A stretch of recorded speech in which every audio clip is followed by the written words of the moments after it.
Today's Bike Links is made possible by the Lincoln Lancaster Health Department. Public health, everyone, every day, everywhere. The Lower Platte South Natural Resources District. And Lincoln's 10 Health TV.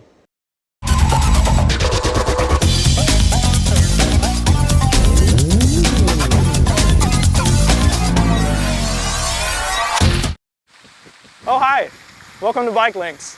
I'm Aaron Chambers. And I'm Elizabeth Reincourt. And we're here to guide you through some of the basics of becoming a safer and more aware cyclist. And also a better, more bike-friendly pedestrian and driver. That's right. We'd also like to talk to you about how to buy the right bike, how to handle that bike, and then how to have proper etiquette when riding on the trails and streets. Ready to get started? Let's go. Okay. Developing the skills to confidently handle your bike is important for you to enjoy riding on the streets and trails in Lincoln. Today, we're going to cover some of the basic concepts and skills that you should learn and practice to feel confident on your bike. Kyle Hansen's here to help us out. Hi, Kyle. How's it going? It's going pretty good. Can you tell us a little bit about yourself? I've been an avid bike rider for over 12 years, commuting, and just gotten into racing. I'm a coordinator at the University of Nebraska's Outdoor Adventures program. Work on bikes and play outside a lot. Great. Well, before we hit the streets, what do we need to make sure to check on our bikes to make sure they're safe to ride?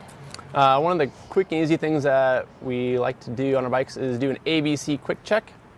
Okay. And What's ABC that? is your air, brakes, chain, cassette, and then just a quick little ride. We'll kind of show you what that is. So your air, you're looking at your tires. If you have a tire gauge with you, that's great to check that. If not, you can just squeeze them.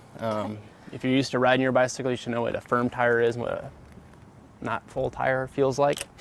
You're also going to look at the treads, making sure you don't have any cracks, missing treads in your front and your rear tires. It takes about no time at all to check that. And if you have a slick treaded tire like this, or even a more slick road tire, the other thing you want to check is on the sidewalls here.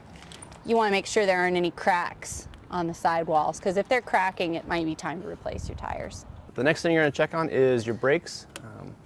You're going to squeeze the brake lever, might throw your thumb in between your handlebar and your brake lever, making sure that the brake lever doesn't hit your thumb, and you're also making sure that both the levers release back into their starting position. Take a look at the brake arms, making sure that they both move.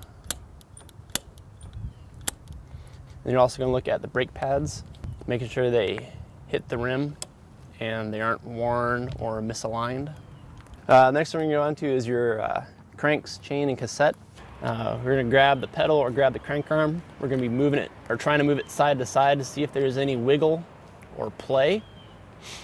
We're going to spin the chain around, making sure the chain spins freely.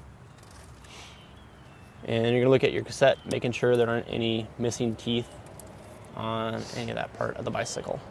So that's your A, B, you got your C check, and then we got, it's called a quick check, so we're going to check our quick releases on our bicycle. A couple ways you can do that. You can certainly just pick your bicycle up and drop it. If it sounds like nothing's loose or wiggling, that's one way to check it. You can also just grab the whole wheel and try wiggling it side to side. If this quick release is loose, it's going to wiggle in there. You definitely don't want that loose because the whole wheel could fall off. Wheels falling off is a bad thing. That would be a bad and you don't thing. look very cool. No, no. If you haven't ever seen a quick release lever or know how one works, if you open this lever, it releases it. And then how tight this needs to be is when you push it closed with your palm, you should leave a small indentation on your palm of your hand. A lot of them do say closed. You can see closed when the lever's closed, or it might say open when it's open. Just like Kyle mentioned, you want to make sure you get it palm tightened. You also want to have that lever in a spot that you can get your hand in there to open it back up. Because if you have the lever closed over here, for example, right now up next to the fork, you might not be able to get your hand in there for enough leverage to open it back up again. And especially for us ladies, we don't want to have to ask the guys for help. We can do this ourselves. So we did our ABC quick check. We got our air, brakes, cassette, checked our wheels. Last thing to do is a short little ride, making sure the brakes work, wheels stay on our bikes, etc. Why do we want to do that? kind of that last final check that all the things are working together. We checked them all individually. Now it's kind of check the whole thing like we're riding.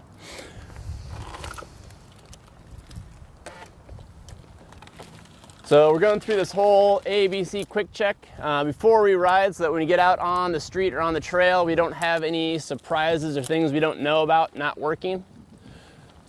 So we can focus on enjoying the ride. All right, so now that we know our bikes are in working condition, what sort of things do we need to know about riding on the streets? When we're riding on the streets, we need to behave in a predictable manner. We're a part of traffic, so we need to ride very much like we are a car. So we have a responsibility to be on the right-hand side of the road to ride predictably. When we're riding along or past parked vehicles, we need to be looking ahead, riding defensively. So if you look at and see taillights in cars, you see people's heads moving around. Make sure you have plenty of room in case they do open up that door.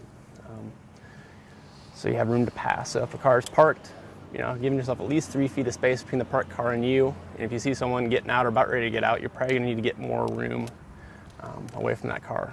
Yeah, and staying to the right side of the road, you know, that means staying as far right as is safe, which doesn't always mean all the way to the right side of the road, does it? That's correct. In the way the laws are written, it's as practicable.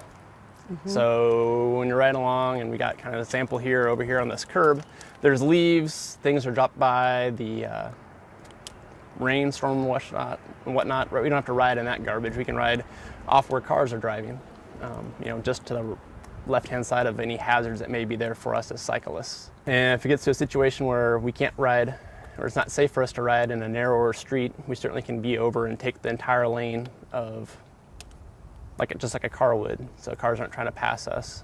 As a cyclist, we have a right to have our own space on the road, in front of us, to the side of us, as well as behind us.